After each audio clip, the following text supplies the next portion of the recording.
Yan.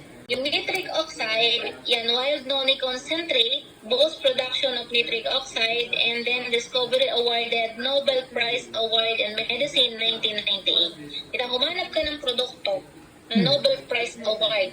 Napakaganda na nun. Kasi iyan yung greatest benefit of mankind na kailangan sa science. Diba? It depends, maintain, repair, and every cells in our body. Increases blood flow. Bakit nakakatulong mag-increase ng blood flow? Kasi tita, ang nitric oxide, since tayo ay bata, yan yung substance na ibinibigay ng ating katawan sa ating ugat. Yan. Kapag yan ay nawala sa ating ugat, 3 to 5 seconds, patay na ang tao. Kasi ito po tita, dinadilate niya yung blood vessel and delivered oxygen. Marami na po yung nailigtas. Kasi naubos, karamihan naubusan ng oxygen.